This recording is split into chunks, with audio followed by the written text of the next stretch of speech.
Hi, and welcome to the first episode of our brand new podcast connected to our community table program.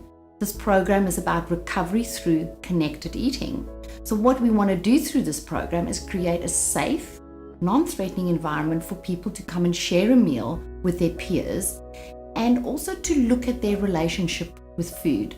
So for you who aren't able to come into the TEIC offices, this is an online conversation that's going to help you with tips on eating and recovery within a community setting. So I'd like to introduce Megan Bray, registered dietitian, and also a woman with lived experience of an eating disorder. So Megan, if you can give us a really, this is such a simplistic question, like a quick rundown of your eating issues recovery journey and your link to TEIC, the Eating Issue Centre. Yeah, sure. So I lived with an eating disorder across my adolescence and then into my early adulthood.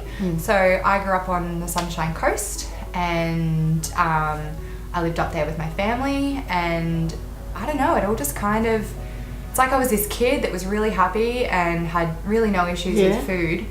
And then, I don't know, just that tumultuous sort of 13 adolescent year hit, and all of a sudden I was just kind of really focused on my body image and my self-worth, and things were changing, and it was just kind of really, really overwhelming. And for whatever reason, using food as a way to cope with those changes and how I was feeling in my body became my best way of doing that.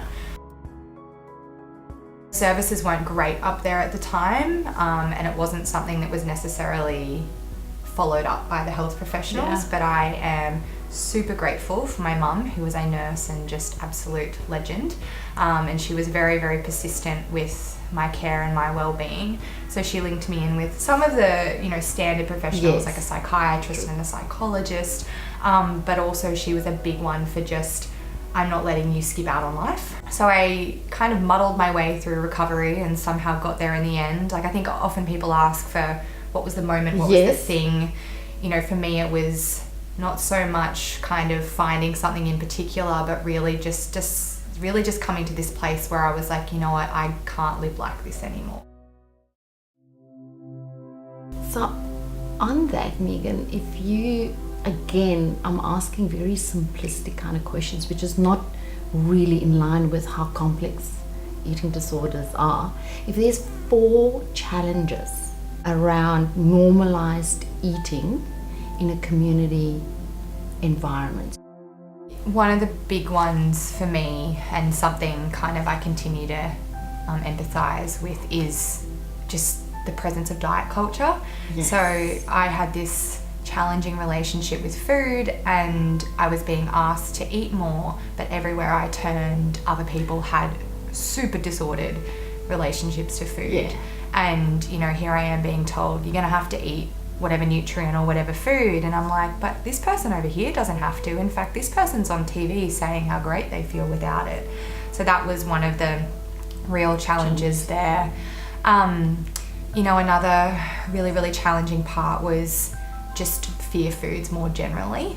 So being exposed to those and kind of navigating the anxiety that you would experience as a result of having to expose yourself to those fear foods, but knowing that if you didn't in fact do that, the anxiety just absolutely persisted and persisted. What were your fear foods? For me, it was kind of more nutrients rather than foods. So I really, really feared carbohydrates and fat, which as a dietitian now, that makes me kind of just want to shake my head, but it was really, really real for me at that point in time. But those are the messages from the diet culture. Absolutely.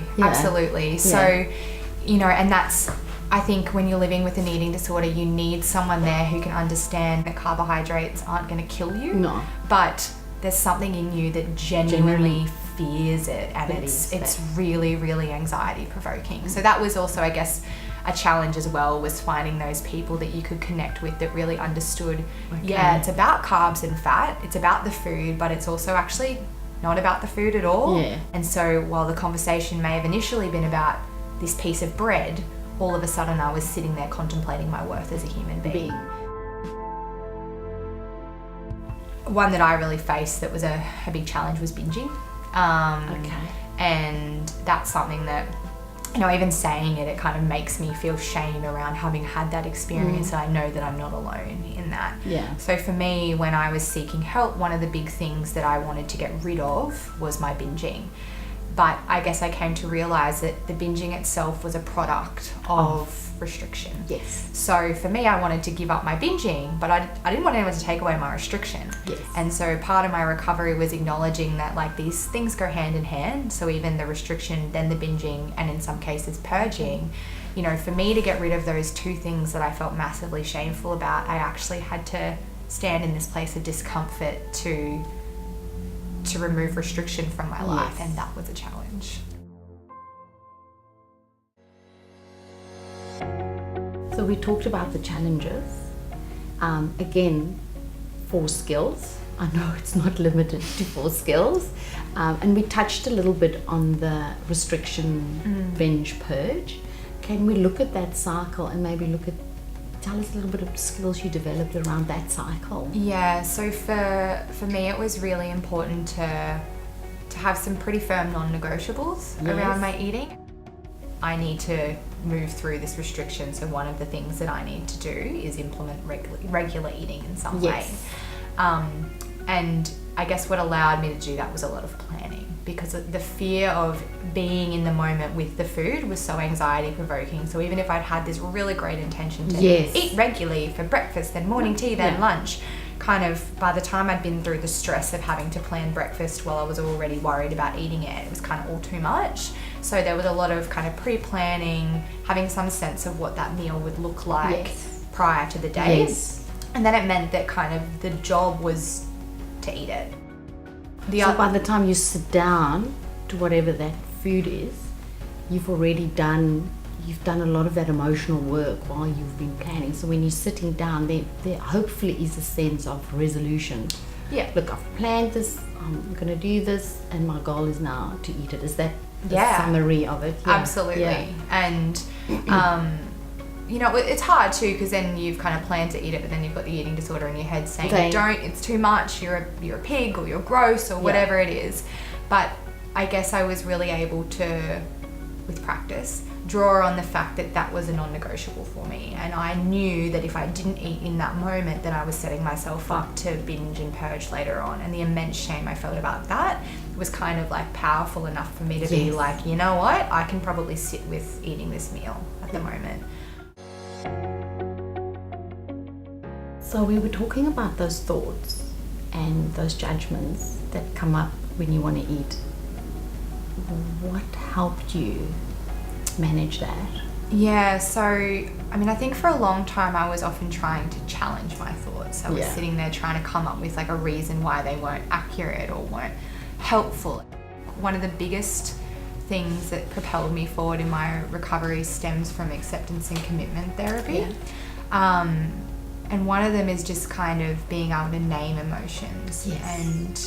And I guess the point of that is we're not trying to get rid of them. We're just trying to acknowledge that they're there and they're present. So my eating disorder was a product of managing my anxiety in a lot of different ways.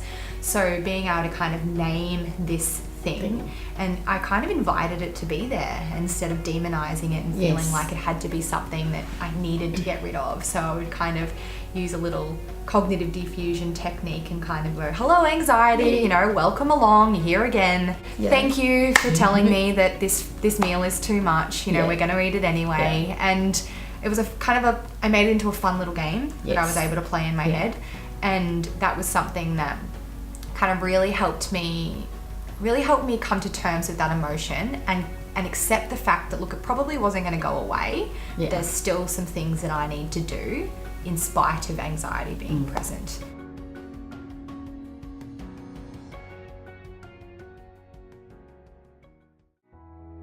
The skills that we discussed in this podcast can be downloaded via an e-page right here. We would appreciate your feedback on this podcast, so please give us your comments below.